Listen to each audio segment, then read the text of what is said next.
Ford Motor Company announcing it will begin assembling F-Series pickup trucks at its Oakville plant starting in 2026. Imagine a world where a country's economy is on the verge of major changes, where one person's decisions can force entire industries to abandon their plans and take unexpected turns. So, a few years ago, the president of one of the world's largest economies decided to bring manufacturing back home. It seemed like it would be a real economic breakthrough. But things did not go as planned. He wanted to bring jobs back to the US by imposing tariffs on foreign goods. The bet was that companies would be forced to build factories within the country or face heavy fines. What happened in reality? Many factories did not return to the US, but new opportunities began to grow on the other side of the continent. Everyone thought that new jobs would appear in Michigan or Ohio, but they are opening in Canada. And this is not just a theory, it is already a reality. Today, the largest corporations, including car manufacturers, are lining up to open new factories and expand production in Canada. And what is most surprising is that this situation arose not only because of the decisions of the US authorities, but also thanks to the cunning strategy of our neighbors, who managed to squeeze the maximum benefit out of the situation. Our members are going to build really great trucks, and we're also starting off with an ICE vehicle, but the plan here is to retool the plant. And now pay attention, the tariffs that were supposed to bring jobs back to America have instead led to economic problems that are now affecting the lives of ordinary Americans. High production costs, factory closures, and problems with material supplies have all become part of the new economic landscape. And against the backdrop of these problems, Canada is experiencing a real economic boom. Put in a multi-energy platform so that we can build, have flexibility and build different types of Super Duty trucks here. What is even more paradoxical is that not only is the Canadian economy benefiting from this crisis, but so is the tourism industry. With each passing month, more and more Americans are choosing Canadian cities for their travels, while businesses in the US are losing billions. But how could this happen? Why? Despite attempts to keep manufacturing in the US and reduce the competitiveness of its neighbors, is Canada coming out on top? The move comes amid delays in converting the facility into an electric vehicle hub and concerns from workers about their job security. Our story is about how unconventional solutions can completely change the rules of the game on the world stage. We will talk about how strategies aimed at increasing the economic power of the US can ultimately lead to a neighboring country becoming the main beneficiary. We'll reveal what happened to industry, tourism, and even global sporting events when politicians began to use economic measures as weapons. So, if you think the US is the absolute leader on the global stage, get ready to see how a neighbor that seemed to be playing second fiddle is gradually becoming the main player. Watch until the end to understand how one country turned an economic storm into an opportunity for growth, while another turned it into a protracted crisis. The $2.3 billion investment in Oakville will bring 1,800 jobs to the Oakville Assembly Complex. Ford says the move will add capacity of up to 100,000 additional units. The US president decides to bring manufacturing back home. It was a bold move that was supposed to save the country's economy. Tariffs, which were supposed to limit imports and bring jobs back to American soil, became a central part of Trump's policy. The idea was simple: force companies to pay high duties for manufacturing abroad, or bring production back to the US and create new jobs. But, as is often the case, reality turned out to be much more complicated than the forecasts. When Trump announced the increase in tariffs on foreign goods, he claimed that such measures would help strengthen American industry, especially in sectors such as automotive and metallurgy. He promised that these tariffs would encourage companies to bring their factories back to American soil, and that jobs that had disappeared since the end of the last century would reappear in states such as Michigan and Ohio. This was supposed to be a new economic golden age for the US, especially for those regions that were already experiencing the consequences of factory closures and job losses. At first, many believed this promise, and manufacturers did indeed begin to reconsider their plans. Major corporations in the automotive and metallurgical industries began discussing the possible return of their production facilities to their home country. But despite all of Trump's assurances, the reality turned out to be quite different. As 2025 approached, it became clear that this had actually led to completely unexpected consequences. Last Last year, Ford announced plans to spend $1.8 billion to transform its Oakville's assembly plant into a hub for electric vehicle manufacturing, including vehicle and battery pack assembly. The new expansion comes just months after Ford Motor Company announced it would be pushing back the production of electric vehicles at its Oakville plant by 2 years. By the time the new tariffs came into effect, more and more American companies began to realize that moving their production back to the US was not so profitable. Instead of bringing jobs back to Michigan or Ohio, they began to look for alternatives in neighboring countries. And in Canada, they found the perfect option. There were modernized factories, a stable workforce, cheap hydroelectricity, and support from the government, which offered more favorable conditions for business than the US with its high tariffs. As in previous trade disputes, Canada has implemented a series of retaliatory tariffs. Their objectives have been to protect Canadian workers and businesses and to incentivize a negotiated settlement with the United States. Few other countries followed suit. And so began a series of new decisions that turned the picture around 180 degrees. Car manufacturers who had previously dreamed of returning to the US began opening new factories in Canada. This country, which had seemed secondary, suddenly became an important player in the global market, attracting large investments.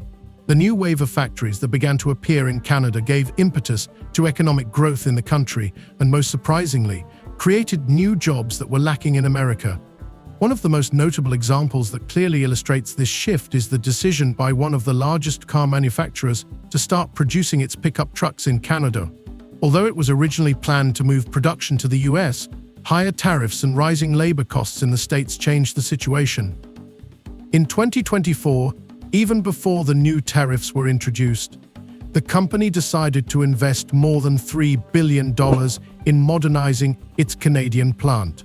Initially, the plan was to produce electric vehicles, but it soon became clear that demand for large pickup trucks was not only not declining but growing, while demand for electric cars was stabilizing.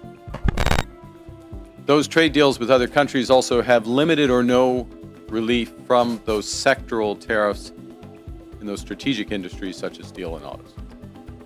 They include substantial commitments by the U.S. trade partners for investments in the United States and significant unilateral trade liberalization measures by U.S. trade partners.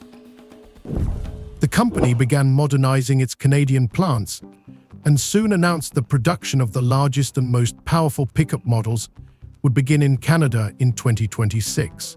This move was an example of how the global economy can adapt to real market needs rather than political promises. And despite President Trump's claims that his tariffs would bring jobs back to the US, the reality proved otherwise. Jobs and investments flowed to Canada. But even more interesting was that even after the introduction of higher tariffs in 2025, which were supposed to make manufacturing in Canada more expensive, the situation did not change. The new economic reality was that it was more profitable to continue operating in Canada than in the US. This was because Canada's infrastructure was already in place to become an important hub for manufacturing that could not find a place in the US. In addition, the focus on new technologies and energy used in Canada made the country more attractive to business than the US, with its problems in the energy sector. Thus, the president's plan, which was aimed at bringing manufacturing back to the US, not only failed, but also had the opposite effect. Contrary to what the White House expected, countries such as Canada wisely used the situation to strengthen their economies and attract new investment. And this became a real lesson for the US. Economic policy that is not backed by real support and ready infrastructure can lead to completely unexpected results. This new U.S. trade policy has several motivations: to raise tariff revenues, to protect strategic industries, to encourage foreign investment in the United States, and to change trade and non-trade policy in U.S. partners. Against the backdrop of all these changes, the first signs of economic difficulties began to appear in the U.S. Factories that were unable to adapt to the new conditions began to cut back on production, and jobs began to disappear. Meanwhile, the situation in Canada developed quite differently. The economy grew steadily, and new jobs became a reality. The example of Canada became a dream come true for America. When President Trump announced the introduction of new import tariffs, few could have imagined that these measures would lead to such an upheaval in global markets. Despite promises to bring manufacturing back to the US, the tariffs actually created many new problems. This was particularly acute in industries such as automotive and metallurgy, and although it initially seemed that increasing duties on imported goods would help stimulate manufacturing in the US, the reality turned out to be much more complex and confusing. As soon as the new tariffs were introduced, it became clear that bringing factories back to America would not be as easy as expected. In order to meet growing demand, companies needed to urgently modernize their facilities, which proved to be an incredibly expensive and complex process. Domestic factories in the US began operating at full capacity, and new production facilities required significant investment and time. This process was not only expensive but also extremely difficult in terms of logistics and organizational issues. In a positive and very important development earlier this month, just a few weeks ago, the United States reaffirmed a core commitment to our free trade agreement, CUSMA, by reinforcing that those Canadian exports to the United States that are compliant with that agreement, that are compliant with CUSMA, will not be subject to U.S. IEEPA tariffs. At the same time, despite rising labor costs and the need for modernization, U.S. companies faced another serious obstacle: problems with labor unions. As early as 2023, several large American factories, trying to cope with the new conditions, faced mass strikes, which not only reduced production, but also resulted in additional costs for companies. Workers demanded higher wages, better working conditions, and the preservation of social guarantees, which not only increased costs but also made the rapid transition to new production capacities even more difficult. While such problems were becoming the norm in the US, its continental neighbor, Canada, used its stable workforce, favorable energy pricing policy, and government support to attract investors and businesses seeking to avoid the many difficulties faced by American factories. Against the backdrop of growing problems in the US, manufacturing in Canada began to look much more attractive. Factories in Canada already had the necessary infrastructure and more flexible business conditions, which allowed them to easily adapt to market changes.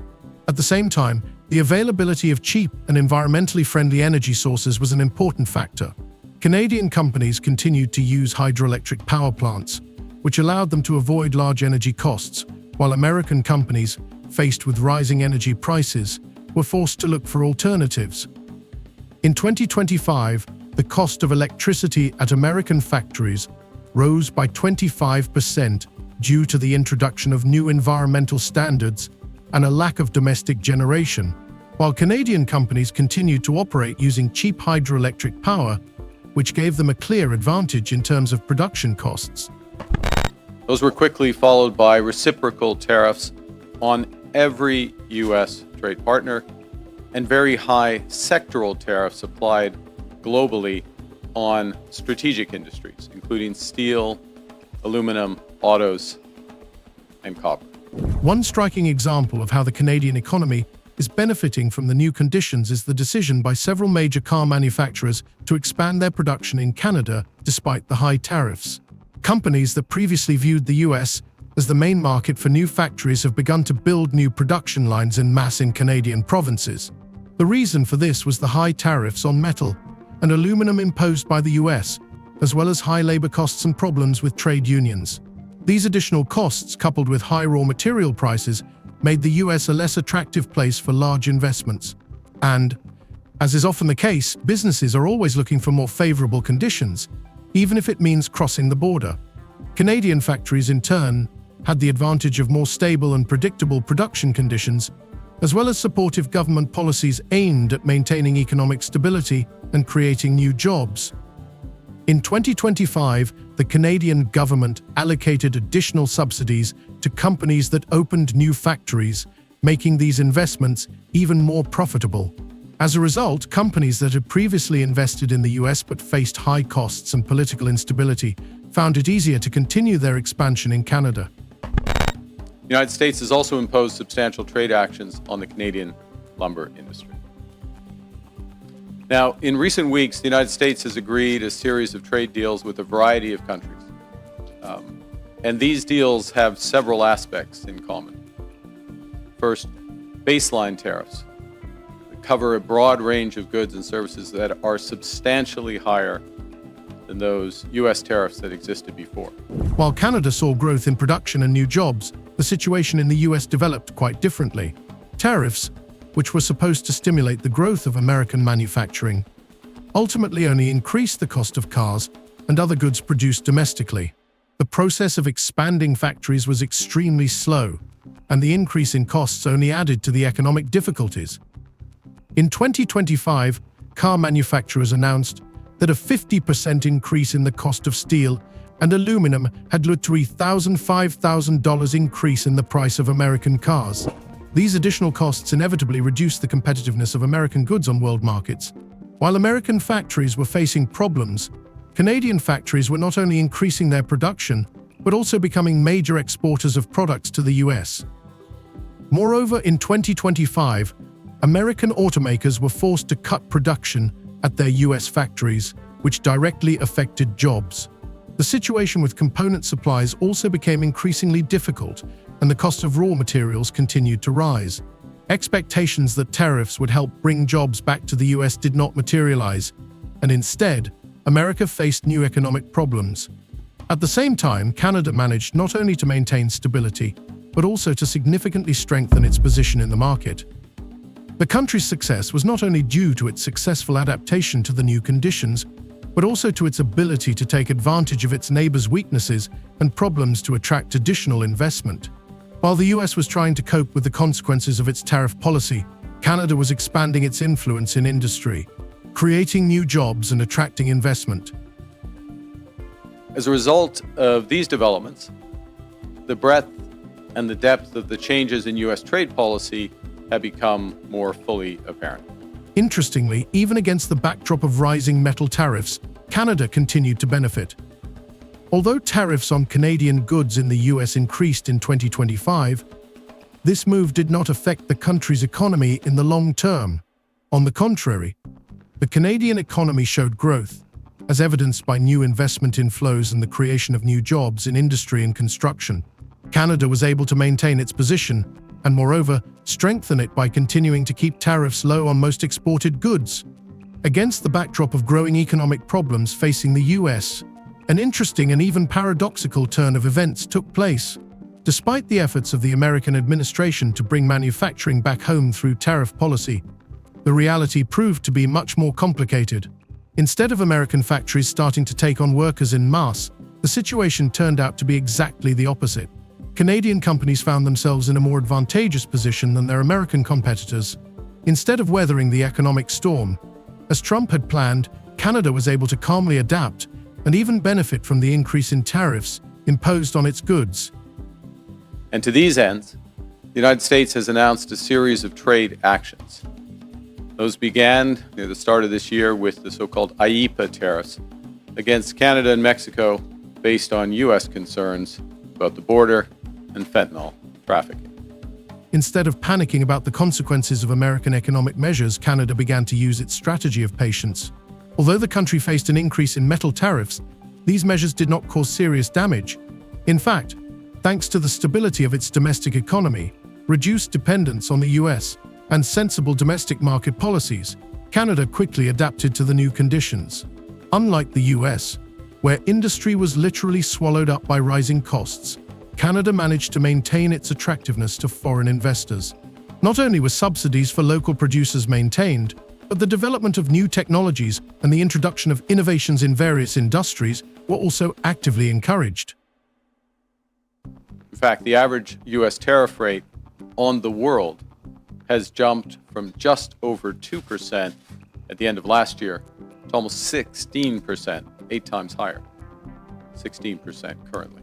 An external factor, the global market, played a special role in this story. When it became clear in 2025 that the US would not be able to bring all of its manufacturing capacity back to its territory, countries such as China, Mexico, and European countries began to adapt to the new conditions with particular agility. While American factories struggled with rising tariffs, businesses in Canada continued to operate at lower costs thanks to their location and more favorable business conditions.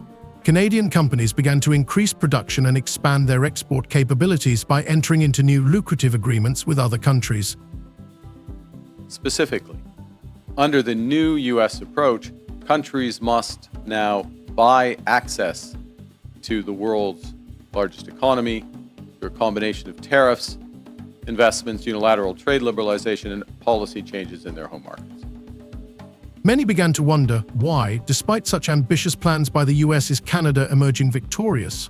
The fact is that against the backdrop of intensifying trade wars, Canada chose the path of strategic restraint. It did not try to fight every innovation, but instead focused on the long term. Canada realized that its stability and sustainability were its main strengths. While Trump introduced more and more tariffs, putting pressure on his partners, the Canadian government demonstrated its ability to work effectively with this pressure without giving in, but also without engaging in aggressive trade wars.